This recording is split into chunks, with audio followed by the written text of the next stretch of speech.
Hello everyone, again welcome back to my YouTube channel Mechanical Concept. Now today I discuss about the Carnot engines और Carnot engines की efficiency कैसे आप derive कर सकते हो उसके बारे में अपन इस वीडियो में पूरा डिस्कस करेंगे। चलो वीडियो शुरू करते हैं।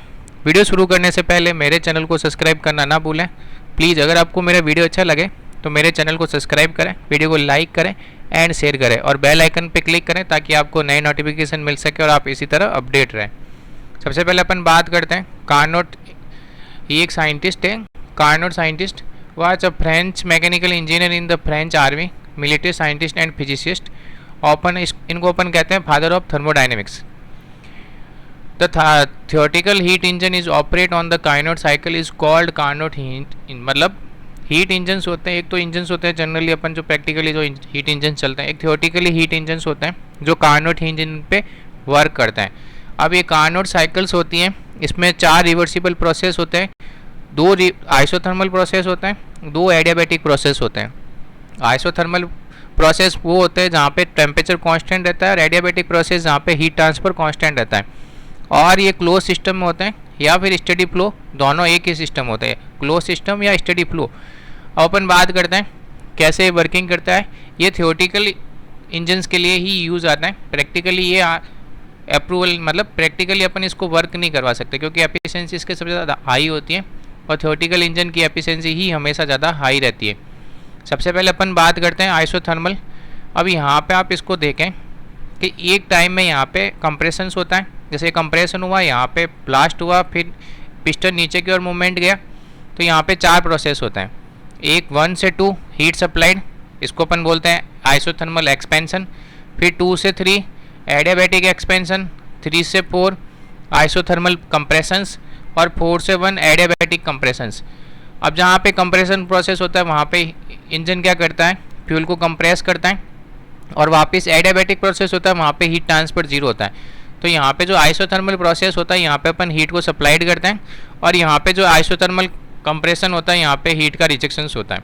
तो यहाँ पे 4 प्रोसेस हो जाते हैं, isothermal expansion, adiabatic expansion, isothermal compression और एडियाबैटिक कंप्रेशन। क्योंकि यहाँ पे प्रेशर इंक्रीज होता है, कंप्रेशन इसलिए बोलते हैं कि इस पॉइंट से लेके इस पॉइंट तक प्रेशर इंक्रीज हो रहा है और अगेन वापस इस पॉइंट से लेके इस पॉइंट तक प्रेशर इंक्रीज होता है। जहाँ पे कंप्रेशन होता है वहाँ पे प्रेशर इंक्रीज होता है और वापस यहाँ पे एक्सपेंशन होता है जहाँ पे प्रेशर डिक्रीज होता है। तो ये 4 साइकिल्स होते हैं, इसको आप अच्छे से समझिएगा। जहाँ पे कंप्रेशन होता है वहाँ पे पिस्टन फ्यूल को कंप्रेस करता है, एडियाबैटिक ना हीट ट्रांसफर 0 होता है, आइसोथर्मल टेम्परेचर कांस्टेंट होता है और एडियाबैटिक एक्सपेंशन वापस हीट ट्रांसफर 0 हो जाता है। तो यहाँ पे 4 प्रोसेस होते हैं। अब इस 4 प्रोसेस को अपन समझते हैं। प्रोसेस 1 और 2, 1 से लेके 2 तक। 1 से 2 तक क्या है, आइसोथर्मल कंप्रेशन।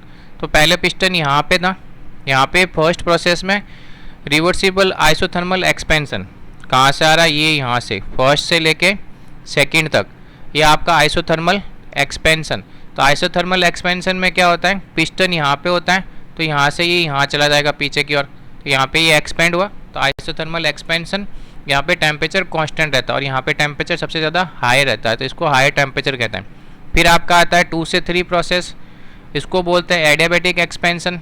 ये एडियाबैटिक एक्सपेंशन होता है, यहाँ पे हीट ट्रांसफर 0 होती है, यहाँ पे अपन हीट को सप्लाइड करते हैं, यहाँ पे हीट ट्रांसफर 0 होती है बट टेम्परेचर डिक्रीज होता है, हायर से लोअर की ओर टेम्परेचर डिक्रीज हो जाता है। फिर अपन बात करते हैं प्रोसेस 3 से 4 तक। पिस्टन यहाँ पे होता है तो वापस यहाँ से ये क्या करेगा, फ्यूल को कंप्रेस करेगा बट यहाँ पे टेम्परेचर कांस्टेंट रहता है और हीट आपकी यहाँ पे रिजेक्टेड होती है। और वापस 4 से 1 होता है आपका adiabatic compressions, heat transfer 0 but temperature higher से लोअर से हायर की ओर बढ़ जाता है क्योंकि यहाँ पे अपन कंप्रेस कर रहे हैं ना, जहाँ पे कंप्रेस करते हैं वहाँ पे प्रेशर भी बढ़ जाता है, टेम्परेचर भी बढ़ जाता है। तो ये 4 प्रोसेस होते हैं। ये आपके थियोरेटिकल हीट इंजन की बात करते हैं, जहाँ पे थियोरेटिकल हीट इंजन आ जाता है वहाँ पे कार्नोट साइकिल यूज़ लेता है।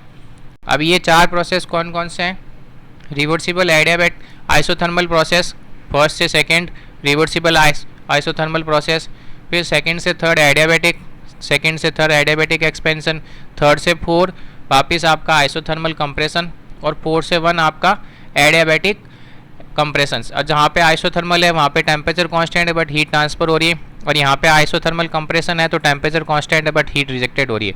जहाँ से अपन हीट दे रहे हैं वो सोर्स होता है, जहाँ से हीट रिजेक्टेड होती है वहाँ पे सिंक पे जाती है। तो ये 4 प्रोसेस होते हैं आपके। अब इस 4 प्रोसेस में अपन को क्या करनी है, एफिशिएंसी कैलकुलेट करनी है। एफिशिएंसी का फॉर्मूला होता है आपका work done upon heat supplied. Efficiency का फॉर्मूला क्या होता है, work done upon heat supplied. अब हीट सप्लाइड कहाँ से हो रही है आपकी, यहाँ से हीट सप्लाइड हो रही है, ठीक है, और यहाँ से हीट रिजेक्टेड हो रही है। तो हीट सप्लाइड कहाँ से हो रही है, heat supplied by the Q1। Q1 है आपकी हीट सप्लाइड, और वर्क डन क्या होता है आपका, heat supplied minus heat rejected, ये आपका वर्क डन होता है। तो हीट सप्लाइड कहाँ से हो रही है, Q1, Q बराबर mCp डेल्टा टी। अब यहाँ पे Cp क्यों आ रहा है, क्यों, यहाँ पे जो हीट ट्रांसफर हो रहा है, हीट सप्लाइड हो रही है, ये प्रेशर पे हो रही है। तो कांस्टेंट प्रेशर नहीं रहता है, बट प्रेशर कांस्टेंट अपन इसको थ्योरेटिकली मानते हैं।